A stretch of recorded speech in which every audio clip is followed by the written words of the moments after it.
जय श्री राम एवरीवन, आप सबका वेलकम है आज की हमारी क्लास के अंदर। तो आज हम स्टडी करेंगे क्लास 12 के न्यूमेरिकल्स। प्रीवियस लेक्चर के अंदर हमने देखा था रेजिस्टेंस के न्यूमेरिकल, जिसमें हमने equipotential point, short circuit method का यूज करके बहुत अच्छे अच्छे न्यूमेरिकल को सॉल्व किया था। तो अभी हम देखेंगे कुछ रेजिस्टेंस के कुछ ऐसे न्यूमेरिकल्स जिसमें या तो कोई शॉर्टकट लग रहा होगा, शॉर्ट ट्रिक्स लग रही होंगी, या फिर उसके अंदर हमें कॉम्प्लिकेटेड सा सर्किट दे दिया जाएगा जिसको हमें सारे कॉन्सेप्ट लगा के, इक्विपोटेंशियल लगा के, या फिर शॉर्ट सर्किट का कॉन्सेप्ट लगा के, या फिर सिंपल लॉजिक लगा के उसको सिंपल सर्किट में सॉल्व करेंगे, सिंपल सर्किट में यूज कन्वर्ट करके और फिर उसको सॉल्व कर देंगे। तो स्टार्ट करते हम रेजिस्टेंस के। बिल्कुल अच्छे अच्छे न्यूमेरिकल होंगे हमारे पास। तो देखो स्टार्ट करते हैं बिल्कुल बेसिक वन से, जो बिल्कुल इजी वाले हैं बट अच्छे न्यूमेरिकल हैं। तो यहाँ पे देखो 3 resistances 2 ohm, 3 ohm, 4 ohm are connected in parallel. हमारे पास 3 रेजिस्टेंस है, तीनों को हमने पैरेलल में कनेक्ट कर रखा है। ठीक है, कितने कितने, 2, 2, 3 और 4 ओम के रेजिस्टेंसेस हैं। The ratio of current passing through them when a potential difference is applied across its end। जब यहाँ पे हम कोई भी पोटेंशियल डिफरेंस अप्लाइड कर देंगे तब इनके अंदर जो करंट पास करेगा, कि इसमें जैसे इसके करंट को मैं I2 बोल देती हूँ, इसके करंट को I3 बोल देते हैं, इसके करंट को हम I4 बोल देते हैं। ठीक है, तो इन करंट का रेशियो हमें बताना है। वोल्टेज हमें दे नहीं रखी है तो हम कैसे निकालेंगे। देखो प्रीवियस लेक्चर के अंदर हमने इसका एक फॉर्मूला बताया था कि जब भी हमें पैरेलल के अंदर करंट निकालना हो तो उसका क्या फॉर्मूला होता है। उसका फॉर्मूला हमारे पास है कि जिस भी रेजिस्टेंस में हमें करंट निकालना है वो रेजिस्टेंस, यहाँ पे क्या आएगा, टोटल करंट, यहाँ पे आएगा resistance of opposite branches, resistance of opposite branches, और यहाँ पे आएगा टोटल रेजिस्टेंस, टोटल रेजिस्टेंस। अगर हमारे पास 3 रेजिस्टेंस है और हमें निकालना है जैसे कि फर्स्ट वाले रेजिस्टेंस के अंदर, तो यहाँ पे आ जाएगा R2, R3 और नीचे R1, R2, R2, R3 और R3, R1। और अगर 2 होता तो यहाँ पे 2 गायब कर दो, R2 को गायब कर दो। प्रीवियस लेक्चर में ये मैं ऑलरेडी समझा चुकी हूँ और इसका एक क्वेश्चन भी करवा चुके हो। तो अभी के लिए हम यूज करते हैं, जैसे हमें निकालना है इसको हम मान लेते हैं कि ये हमारे पास फर्स्ट रेजिस्टेंस है, ये सेकंड है और ये हमारे पास थर्ड है। तो सबसे पहले हम I2 निकालते हैं। टोटल करंट हमें नहीं पता, मान लेंगे कोई करंट होगा I। अब देखो इस वाले रेजिस्टेंस में निकालना है तो इसको छोड़ के इन दोनों रेजिस्टेंस को ले लो, 3 इंटू 4, 2 को छोड़ दो, 3 इंटू 4, और नीचे इन की प्रोडक्ट, इन दो की, इन दो की और इन दो की, जैसे 2 into 3 plus 3 into 4 plus 4 into 2, तो कितना आ गया I12, यहाँ पे आ गया 6 प्लस 12 और 8, तो कितना आया I12 बाई 26, ये आ गया I2। ठीक है, इसी तरह करंट इन 3 ओम के अंदर I। अब देखो ये वाला रेजिस्टेंस छोड़ दो तो ऊपर कितना आएगा, 4 इंटू 2 8 और नीचे 26 आएगा ही। इसी तरह I4 निकाल दो, I आएगा ही। अब I4 निकालना है, इसको छोड़ दो, ऊपर वाले दो ले लो, तो 3 इंटू 2 6 और डिवाइड बाई 26। अब रेशियो है, रेशियो है तो ऑब्वियस सी बात है हम क्या करेंगे, इसका रेशियो लिख देंगे। आप रेशियो लोगे तो इनमें से जो जो टर्म कॉमन है ना उनको छोड़ सकते हो। I कॉमन है, निकाल दो I, बच गया 12 बाई 26, 8 बाई 26, 6 बाई 26, 26 कॉमन है, इसको भी छोड़ दो। ठीक है, कॉमन है सभी के अंदर। अब इनमें क्या कॉमन है, इनमें 2 कॉमन है। ठीक है, 2 कॉमन है तो 3 बच गया इधर, 4 बच गया इधर, 6 बच गया। तो इसका आंसर कितना आ जाएगा हमारे पास, 6:4:3। बिल्कुल सिंपल सा न्यूमेरिकल था। ठीक है, फॉर्मूला बेस्ड है, कर लोगे ये न्यूमेरिकल, हो गया। देखो ठीक है, नेक्स्ट क्वेश्चन देखो, अब नेक्स्ट क्वेश्चन में हमारे पास ये एक सर्किट दे दिया है, 8 वोल्ट की बैटरी दे दी है, इधर एक ओम का रेजिस्टेंस दे दिया, इधर एक 5 ओम का रेजिस्टेंस दे दिया, सी पॉइंट को ग्राउंड कर दिया, यही यहाँ पे कॉन्सेप्ट है। सी को ग्राउंड कर दिया तो पोटेंशियल ऑफ पॉइंट ई पे पोटेंशियल बताओ। देखो अगर ग्राउंड नहीं करते तो ई पे पोटेंशियल होता -8, कोई प्रॉब्लम नहीं थी, बट यहाँ पे सी को ग्राउंड कर दिया, दैट मीन्स यहाँ पे अब कुछ तो है, कुछ तो प्रॉब्लम है। अब यहाँ पे सोल्व करो, जब भी हमें किसी भी रेजिस्टेंस के अंदर पोटेंशियल ड्रॉप निकालना हो तो उसके लिए हम क्या फॉर्मूला यूज करेंगे, V is equal to I R. इसके अंदर कितना पोटेंशियल ड्रॉप होगा, V is equal to I R. Resistance हमें पता है 1 ओम है, पहले यहाँ पे करंट निकाल लेते क्योंकि ई पे पोटेंशियल बताना है ना, ई पे पोटेंशियल बताने के लिए हमें इसका पोटेंशियल ड्रॉप पता होना चाहिए कि इस वाले यहाँ पे कितना पोटेंशियल ड्रॉप है। ठीक है, तो सबसे पहले हम आई निकाल लेंगे। आई निकालने के लिए क्या करेंगे, आई निकालने के लिए सिंपल फॉर्मूला हमारे पास V by R net, total resistance V हमें पता है कितना दे रखा, 8 वोल्ट, टोटल रेजिस्टेंस कितना होगा, यहाँ पे देखो 5 है और यहाँ पे 1 है, 6 है, तो ये तो कोई प्रॉब्लम ही नहीं है, दोनों के दोनों रेजिस्टेंस सीरीज में है, बैटरी का भी कोई रेजिस्टेंस नहीं दे रखा है, तो 5 + 1 6, तो कैंसल होके 3 4, तो करंट कितना आ गया, 4/3 एम्पियर। ठीक है, 4/3 एम्पियर आ गया करंट।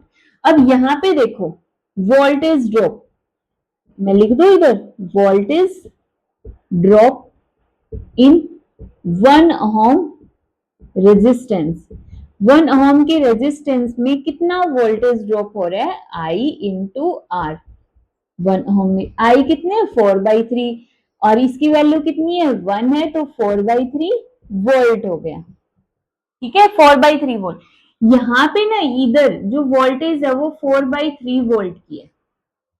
ठीक है, अब देखो इसको लिखेंगे कैसे हमें, जहां अब करंट पॉजिटिव टर्मिनल से निकला होगा, इधर इधर से करंट गया होगा, कुछ ऐसे ही हो रहा है ना, तो इधर से अगर करंट गया है तो Vd जहां से करंट निकलता है उसको पॉजिटिव मानो, ई में करंट एंटर कर रहा है तो इसको नेगेटिव ले लो, किसके इक्वल हो जाएगा, पोटेंशियल एट डी, डी पे पोटेंशियल, सी को ग्राउंड कर दिया मतलब 0 वोल्ट, तो ये भी कितना है 0 वोल्ट, तो डी का पोटेंशियल 0 वोल्ट और ई का पोटेंशियल कितना हो गया, -4/3 वोल्ट।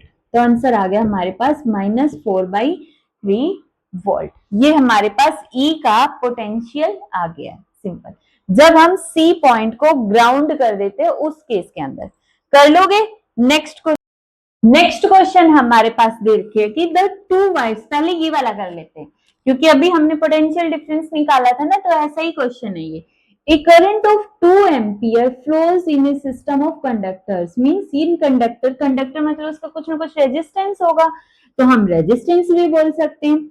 इस तरीके से फ्लो कर रहा है 2 एम्पियर करंट, तो हमें निकालना है the potential difference of VA minus VB, इन दोनों पॉइंट्स के बीच में पोटेंशियल डिफरेंस निकालना है। ठीक है, तो वही पोटेंशियल डिफरेंस निकालने के लिए हमारे पास करंट होना चाहिए, नेट करंट तो है इसलिए हमें टोटल रेजिस्टेंस नहीं निकालना है, नेट करंट है। तो अब देखो ये दोनों रेजिस्टेंसेस पैरेलल में लगे हुए हैं, तो इसका मतलब करंट डिवाइड होगा, तो ऊपर कितना करंट जाएगा, नीचे कितना करंट जाएगा, ये देखना है हमें। अभी देखो सिंपली हमें पता है कि वैसे तो वो वाला लॉजिक लगा सकते हैं यहाँ पे भी कि अगर हमें ऊपर वाली रो में निकालना है तो टोटल करंट, नीचे वाली रो का रेजिस्टेंस और डिवाइड में टोटल रेजिस्टेंस, वो कॉन्सेप्ट भी लगा सकते हैं, बट यहाँ पे हमें फॉर्मूला लगाने की जरूरत ही नहीं है।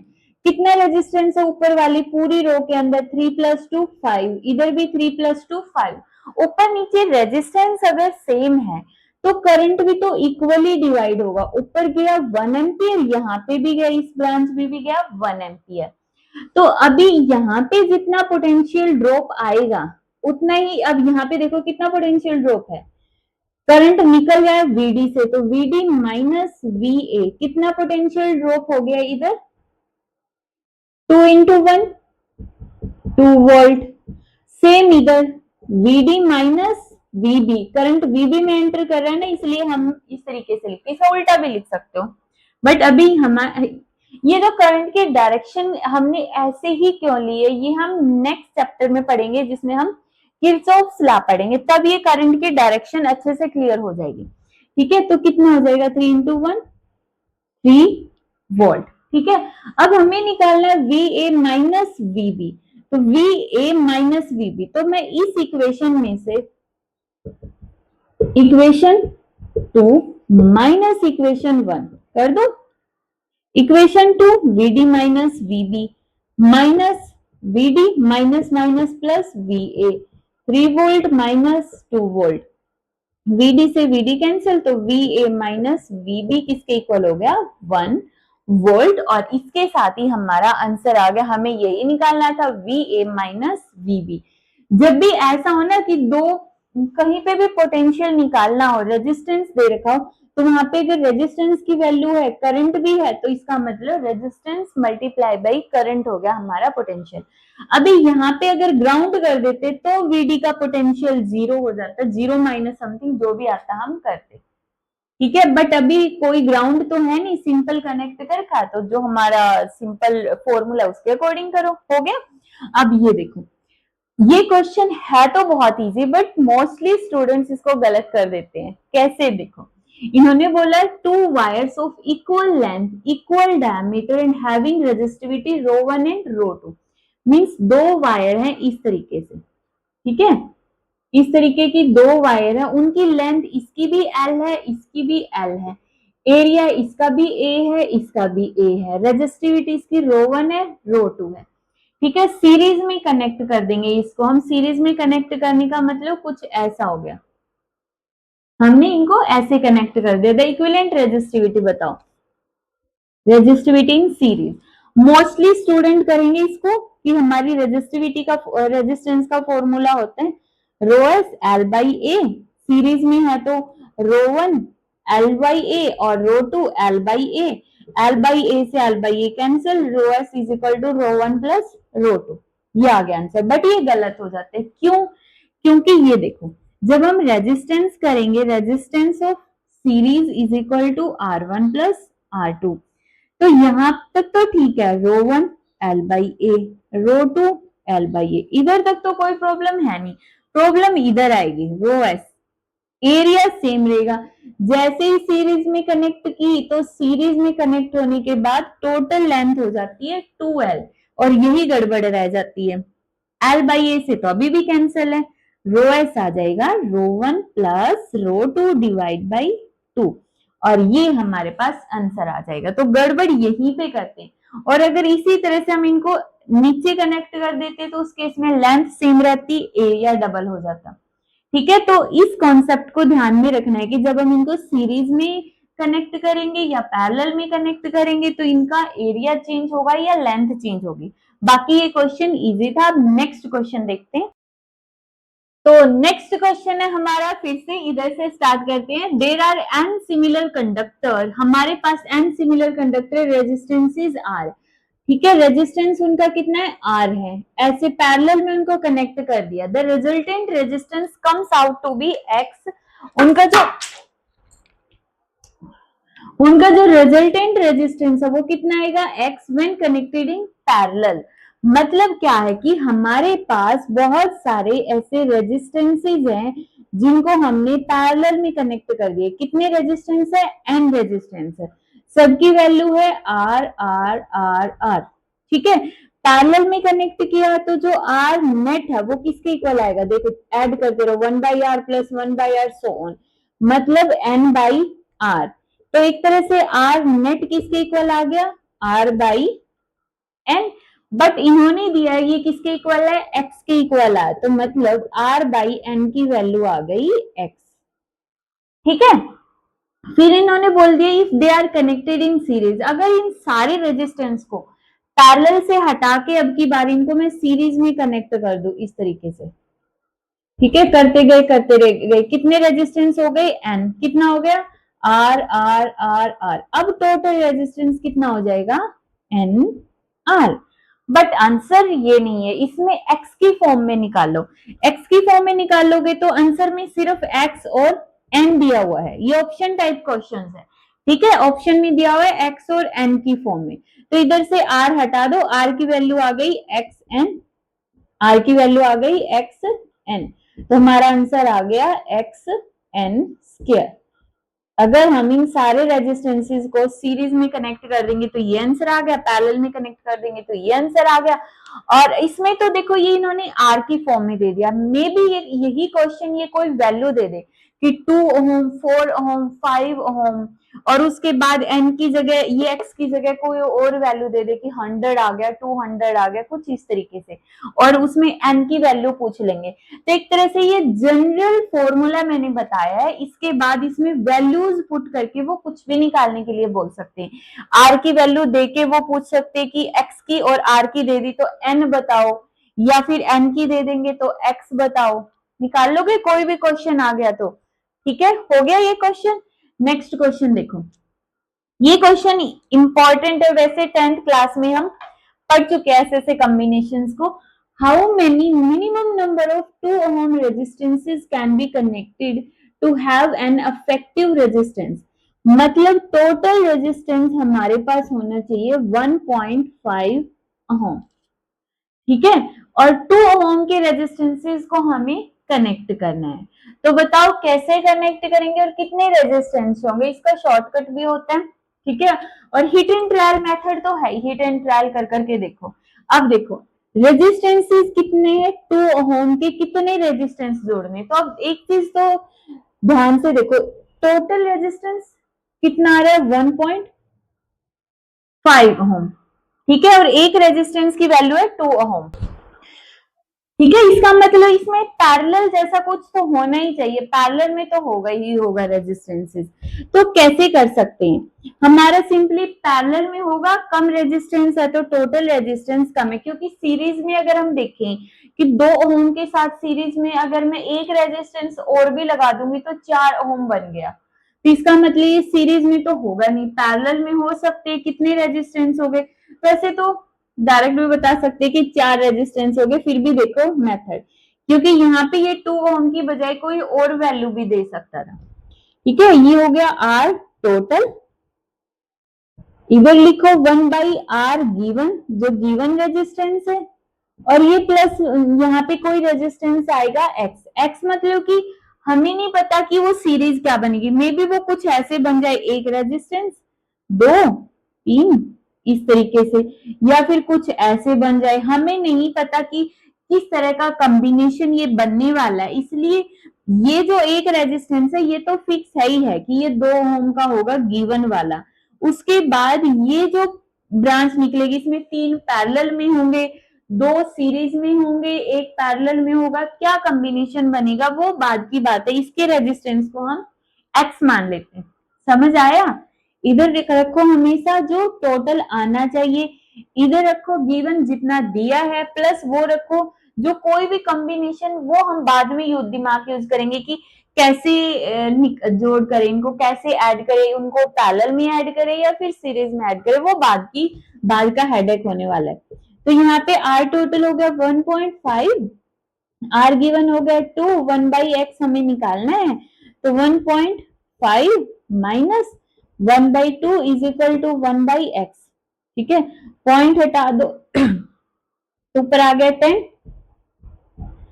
ठीक है। एलसीएम ले लो 6, 4 minus 3 is equal to 1/x, तो इधर से x आ गया 6, मतलब जो ये ब्रांच बनेगी रेजिस्टेंसेस को सीरीज या पैरेलल में जैसे भी जोड़ें उसका रेजिस्टेंस आएगा 6 ओम। तो सोचो हमें 2 ओम के रेजिस्टेंसेस को यूज करना, कैसे कनेक्ट करें कि टोटल 6 ओम रेजिस्टेंस आ जाएगी, पैरेलल में जोड़ दो, पैरेलल में सॉरी सीरीज में अगर तीनों रेजिस्टेंस को हमने जोड़ दिया,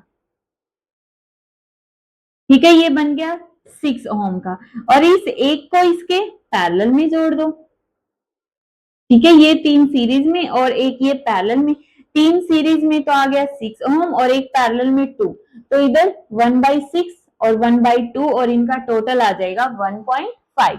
तो कर लोगे, इस तरह से कोई भी क्वेश्चन अगर आ गया कर सकते हो। इसके बहुत सारे क्वेश्चन है, कम से कम अगर तुम 1000 क्वेश्चन भी ढूंढने लग जाओगे तो मिल जाएंगे रेजिस्टेंस के। ठीक है, रेजिस्टेंस के क्वेश्चनों की कोई लिमिट ही नहीं है।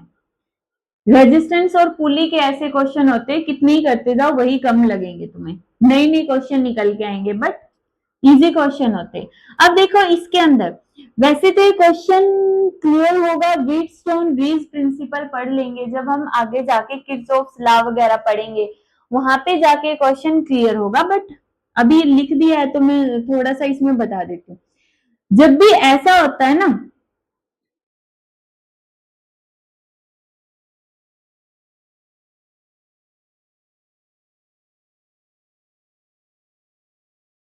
ठीक है, P Q R S,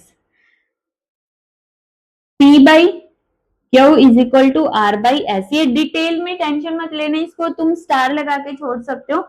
जब हम किर्चॉफ्स लॉ वगैरह पढ़ेंगे, व्हीटस्टोन ब्रिज प्रिंसिपल, तब हम इसको अच्छे से क्लियर करवाएंगे। ये जो रेजिस्टेंस के क्वेश्चन होते हैं उसमें एक ये टाइप होती है, जब ऐसे कोई ब्रांच दे रखी हो, जैसे ये हो गया P, ये हो गया Q, ये हो गया R, ठीक है, ये हो गया हमारे पास S और ये हो गया बीच का रेजिस्टेंस। तो P बाई Q 2/2 और R बाई S 2/2, इनका रेशियो अगर इक्वल है तो बीच वाला रेजिस्टेंस इनएक्टिव हो जाता है, उसमें कोई करंट नहीं जाएगा। क्यों? क्योंकि इधर भी पोटेंशियल और इधर भी पोटेंशियल सेम है, और दो पॉइंट पे अगर पोटेंशियल सेम है तो करंट फ्लो होगा ही नहीं उस ब्रांच के अंदर। करंट फ्लो की कंडीशन क्या होती है कि there should be potential difference. अगर पोटेंशियल डिफरेंस है तो करंट फ्लो करेगा, अगर पोटेंशियल डिफरेंस है ही नहीं तो करंट फ्लो कहां से करेगा। करंट के फ्लो करने की कंडीशन ही यही है कि पोटेंशियल डिफरेंस एग्जिस्ट करना चाहिए, और हाई पोटेंशियल से लो पोटेंशियल पे करंट जाएगा।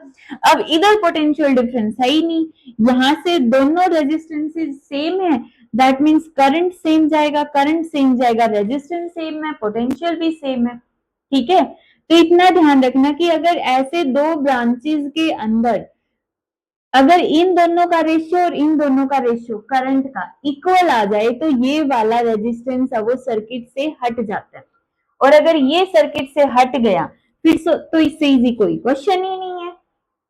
क्योंकि देखो अब ये तीनों सीरीज में हो गए 6, ये तीनों सीरीज में हो गए 6, कुछ ऐसा सर्किट बन गया अब ये। ठीक है, 3 वोल्ट 6 ओम और 6 ओम, दो रेजिस्टेंस 6 के पैरेलल में है तो इन दोनों का एक बन जाएगा 3 ओम। ठीक है, पैरेलल में पता चल गया होगा रेजिस्टेंस क्या हो जाते हैं। अगर दोनों रेजिस्टेंस इक्वल है, दो रेजिस्टेंस हो तो डिवाइड में 2 कर दो, 3 है तो डिवाइड में 3 कर दो, 4 है तो डिवाइड में 4 कर दो। नेक्स्ट क्वेश्चन इसी के ऊपर बेस्ड करवाऊंगी, देखो। ठीक है, तो करंट पूछा है, current is equal to V by R, V की वैल्यू 3, R की वैल्यू 3, आ गया 1 एम्पियर। क्लियर है? नेक्स्ट क्वेश्चन, तो देखो नेक्स्ट क्वेश्चन इसमें है इस तरीके का, यहाँ पे ये 9 रेजिस्टेंस दे के 1 2 3 4 5 6 7 8 और 9। ठीक है, 9 रेजिस्टेंस है, हर एक की वैल्यू 9 ओम है, 9 वोल्ट का ही यहाँ पे बैटरी लगाई हुई है। पूछा what is the reading of ammeter, ammeter में रीडिंग क्या होगी। अब देखो अगर बात होती है सीरीज में तो नेट रेजिस्टेंस निकाल के, नेट रेजिस्टेंस निकल गया तो वोल्टेज दे के करंट निकल गया, कोई प्रॉब्लम नहीं थी। अगर बात दे होती पैरेलल में एक रेजिस्टेंस के तब भी निकाल लेते। अभी यहाँ पे देखो कुछ रेजिस्टेंसेज इस तरफ है, कुछ रेजिस्टेंसेज इस तरफ है, तो यहाँ पे हम सॉल्व करते what is the reading of ammeter. सबसे पहले तो हमें यहाँ पे नेट रेजिस्टेंस निकालना ही पड़ेगा। देखो पैरेलल के अंदर अगर सारे रेजिस्टेंस सेम है तो मैंने बताया था एक फॉर्मूला R बाई N होता है टोटल रेजिस्टेंस। ठीक है, 9999 सारे रेजिस्टेंस इक्वल है 9, टोटल रेजिस्टेंस कितने 9, तो रेजिस्टेंस नेट कितना आ गया 1 ओम। ठीक है, वरना तो कैलकुलेट कर लो क्योंकि हमें अलग अलग इनका भी चाहिए। ये देखो कितनी ब्रांचेज है 1 2 3 4 एंड 5, तो सिर्फ इन 5 का हमारे पास रेजिस्टेंस कितना होगा 9/5 ओम, और इन 4 का कितना होगा 9/4 ओम। ठीक है, अब करंट निकालो टोटल करंट, क्योंकि टोटल करंट हमें चाहिए V बाई आर। V कितना है 9, ये कितना है 1, तो 9 एम्पियर टोटल करंट है। जैसे यहां से निकला हमारे पास 9 एम्पियर, कुछ करंट इसमें जाएगा और उसके बाद यहां से जो करंट गया, ठीक है, एमीटर के अंदर रीडिंग आ गई, फिर बाकी का जो करंट है वो इसमें भी जाएगा, इसमें से होता हुआ। ठीक है, पहले ये देखो ध्यान से, एक बार दोबारा सुनो। एमीटर कौन सा करंट रिकॉर्ड करेगा, पॉजिटिव टर्मिनल इधर है, करंट इधर गया, कुछ पोर्शन करंट का इसमें गया, बाकी का इससे होता हुआ यहाँ पे गया, और जितना करंट इसमें गया था वो वापिस से एमीटर के अंदर आएगा। तो एमीटर कौन सा करंट रिकॉर्ड करेगा, जो इन 5 रेजिस्टेंसेस के अंदर है। इसको मैं बी पार्ट बोल दूं रेजिस्टेंसेस का, और इसको रेजिस्टेंसेस का ए पार्ट। फॉर्मूला क्या था हमारा करंट का, I total current resistance of opposite branch divide by total resistance, ये फॉर्मूला था। ठीक है, तो हमें करंट निकालना है बी ब्रांच के अंदर, क्योंकि एमीटर वही रिकॉर्ड करेगा। तो बी में निकालना है हमें करंट, बी में निकालना है तो total current resistance of opposite branch, कितना resistance of opposite branch, and 9/4 total resistance इन दोनों को ऐड कर दो, 9/4 प्लस 9/5। ठीक है, डायरेक्ट ये मत लिख देना कि नेट रेजिस्टेंस यहाँ पे 1 आ गया, फिर गलत हो जाएगा। टोटल रेजिस्टेंस का मतलब इनको सिंपल ऐड करो, जैसे करते हैं ना 2 + 3, इस तरीके से ऐड करो। करंट कितना आ गया 9, ऊपर आ गया 9/4, नीचे इनका एलसीएम ले लो 20, ऊपर 45 और 36। ठीक है, तो 9 × 9 81/4, प्लट दो 20, और ये कितना बन गया 5 और 6 1 7 8 81, 81 से 81 और 5। तो आई बी के अंदर जो करंट गया वो 5 एम्पियर है, यहां से जो करंट गया था वो 5 एम्पियर, और इसी को एमीटर रीड करेगा। इसमें करंट कितना है 4 एम्पियर, 5 एम्पियर इधर से आ रहा होगा और 4 एम्पियर इनका मिलके वापिस से 9 एम्पियर एंटर कर दिया। कर लोगे, इजी क्वेश्चन है, इसमें कहीं पे कंफ्यूज तो नहीं हुए होगे। ठीक है, नेक्स्ट क्वेश्चन देखो। तो अभी हमारे जो ये 2 क्वेश्चन है, ये है इक्विपोटेंशियल पॉइंट के ऊपर बेस्ड। अगर इक्विपोटेंशियल पॉइंट नहीं समझे, जो हमने प्रीवियस लेक्चर के अंदर स्टडी किया था, तो ये क्वेश्चन बहुत कॉम्प्लिकेटेड लगने वाले, बट अगर इक्विपोटेंशियल पॉइंट समझ में आ गया तो ये क्वेश्चन बहुत इजिली सॉल्व हो जाएंगे। कैसे, देखो ए से डायरेक्ट वायर कौन कौन सी कनेक्टेड है, अगर मैं बोलूं इसको पॉइंट 1, इसको पॉइंट 2, 3, 4, 5, 6, 7, 8 और 9। ठीक है, तो यहाँ पे देखो जो बी पॉइंट से कनेक्टेड है, बी पॉइंट से कनेक्टेड होने वाले पॉइंट्स हो गए 5 6 7, 5 6 7 और 4 और 3, 4 और 3। ठीक है, ए से कनेक्टेड कौन कौन से, ए से कनेक्टेड है 1 2। ठीक है, बट यहाँ पे एक पॉइंट पहले देखो, ए से जो कनेक्टेड पॉइंट ये है 9 और 2, ये दोनों ही ए से कनेक्टेड है, ए से 9 भी कनेक्टेड, ए से 2 भी कनेक्टेड है, मतलब यहाँ पे दोनों जगह ए का पोटेंशियल है, और सेम पोटेंशियल होने की वजह से इस वाले रेजिस्टेंस में कोई करंट जाएगा ही नहीं। तो इस वाले रेजिस्टेंस को हटा सकते हो, क्यों, क्योंकि यहाँ पे ए के साथ जो 1 पॉइंट 2 पॉइंट 9 पॉइंट, ठीक है, ये जो 2 पॉइंट आ गए कौन कौन से 1 2 और 9 और 8। ठीक है, 8 भी स्ट्रेट सिंगल वायर से कनेक्टेड है ना, तो ये जो रेजिस्टेंस 2 और 9 के बीच में आ रहा है, इस दोनों के दोनों 2 और 9 एक ही पोजीशन पे आ रहे हैं ना, दैट मीन्स इस रेजिस्टेंस में कोई करंट नहीं होगा। बाकी सारे के सारे देखो, ये वाला रेजिस्टेंस 7 और 9, ये हो गया 9, ये हो गया 7, दोनों अलग अलग टीम में है, तो ये रेजिस्टेंस 6 और 8, 8 ये रहा 6 ये रहा, एक रेजिस्टेंस ये रहा, फिर 9 और 4, 9 और 4, तो एक रेजिस्टेंस ये रहा, फिर 3 और 9, 9 और 3, एक रेजिस्टेंस ये रहा, फिर 2 और 3, 2 और 3 ये रहा। 5 रेजिस्टेंस है, पांचों के पांचों पैरेलल में कनेक्टेड है, तो आंसर आ जाएगा R/5 इस क्वेश्चन से। सॉल्व हो गया। इक्विपोटेंशियल पॉइंट की हेल्प से कितना इजीली हमने सॉल्व कर लिया। जो डायरेक्ट वायर से कनेक्ट कर रखा हो दैट मींस वो इक्विपोटेंशियल पॉइंट है। सिमिलरली हम इस क्वेश्चन को सॉल्व करेंगे। यहाँ पे हम देखेंगे कि इसको हमने जैसे इसको नाम दे लिया 1 और 2 और ये हो गया 3 और 4। ये दोनों के दोनों पॉइंट सिंपल वायर से कनेक्ट कर रखे, ठीक है। इसको हम नाम दे देंगे 3 4 हो गया, 5 6 7 और 8, ठीक है। अब इसको सॉल्व करते हैं। जैसे देखो ये हो गया हमारे पास ए पॉइंट, इधर लिख देती हूँ मैं, ए से एक सिंपल रेजिस्टेंस कनेक्ट कर रखा है। फिर उसके बाद 1 और 2 एक ही पॉइंट पे आ रहे हैं, ठीक है। 1 और 2 एक पॉइंट पे आ गए। इधर कोई पॉइंट होगा 5, 5 से दो रेजिस्टेंस जुड़े हुए हैं। 5 से दो रेजिस्टेंस कैसे जुड़े हुए हैं, कुछ इस तरीके से एक ही पॉइंट पे, ठीक है। वो पॉइंट कौन सा, इधर 1 और 2, और 1 और 2 से फिर इधर एक पॉइंट है 6, 6 से फिर से दो रेजिस्टेंस जुड़े हुए हैं, आर और आर। क्लियर है। अब देखो ये जो ए वाला रेजिस्टेंस था ये हो गया, इसकी वैल्यू आर है। उसके बाद 1 और 2 एक ही पॉइंट है, क्योंकि सिंपल वायर से कनेक्ट हो रखे हैं दैट मीन्स ये एक पॉइंट है और ये दोनों भी पैरेलल में है, ये दोनों भी पैरेलल में, ठीक है।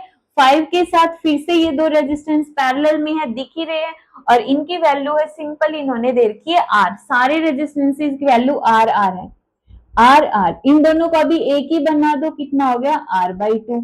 नीचे वाला इसके साथ जो जुड़ा हुआ रेजिस्टेंस है उसकी वैल्यू भी R/2, ठीक है। उसके बाद फिर से 3 और 4 एक ही पॉइंट है, तो यहाँ पे जो पॉइंट होगा 8 उसके साथ फिर से ये दो रेजिस्टेंस कनेक्ट होंगे, ठीक है। ये जो एक पॉइंट होगा इसको हमने नाम दे दिया 3 और 4, ठीक है। और ये भी आर, ये भी आर, ये पॉइंट हो गया 7 जो इससे कनेक्ट हो रखा है, ठीक है। और यहां से एक पॉइंट 3 और 4 के साथ लगता है एक रेजिस्टेंस वाला पॉइंट है बी। तो ये ऊपर वाला डायग्राम देखो हमने कितनी इजीली सोल्व कर दिया। जो 1 2 वाला पॉइंट है एक ही जगह ऐड कर दो। 1 2 का मतलब एक सिंगल पॉइंट ये हो गया, ठीक है। इस सिंगल पॉइंट के साथ दो रेजिस्टेंस ऊपर से जुड़े हुए, दो रेजिस्टेंस नीचे से, तो इसका मतलब, और इसको उठा के इस वायर को उस तरफ ले जाओ यहाँ पे, तो अब ये दोनों पैरेलल में है, ये दोनों पैरेलल में, ये दोनों पैरेलल में, ये दोनों पैरेलल में। तो अब सबसे पहले तो इन दोनों को सॉल्व कर लो। जो दो रेजिस्टेंसेस है इसका कितना बन गया, एक रेजिस्टेंस R/2। इन दोनों को सॉल्व करोगे तो एक रेजिस्टेंस बन गया R/2। इन दोनों को सॉल्व करोगे तो इनका रेजिस्टेंस R/2 और इसका रेजिस्टेंस भी कितना बन गया R/2। अब देखो अब इसको सॉल्व करो, ये R/2 R/2 R/2 ये एक ही रो में पड़ रहे हैं, तो मतलब सीरीज में है तीनों के तीनों, तो कितना हो जाएगा R/2 plus R/2 plus R/2, तो 3R/2। इसको एक रेजिस्टेंस बना दो 3R/2। इसी तरह R/2 R/2 R/2, तो ये एक रेजिस्टेंस बन गया 3R/2। अब ये 3R/2 3R/2 पैरेलल में है, तो कितना हो जाएगा 3R/2 3R/2, दोनों रेजिस्टेंसेस इक्वल है तो डिवाइड बाई 2 कर दो, तो 3R/4 हो गया, 3R/4 हो गया, सिंपल। फिर अब सीरीज में है तो R plus R, 3R/4, 4 LCM, 4R plus 4R plus 3R, 8 और 11R/4, ये आ गया हमारे पास आंसर। सिंपल सा क्वेश्चन है, ठीक है। तो इक्विपोटेंशियल पॉइंट का यूज करके हमने इन सर्किट को भी सिंप्लीफाई कर दिया। अब इसमें बहुत सारे क्वेश्चंस और भी रहते थे, इसकी एक वीडियो और आएगी जिसमें हम इनफाइनाइट सीरीज वाले क्वेश्चंस को करेंगे, ठीक है। तो तब तक के लिए ऐसे ऐसे क्वेश्चंस को प्रैक्टिस करते रहना।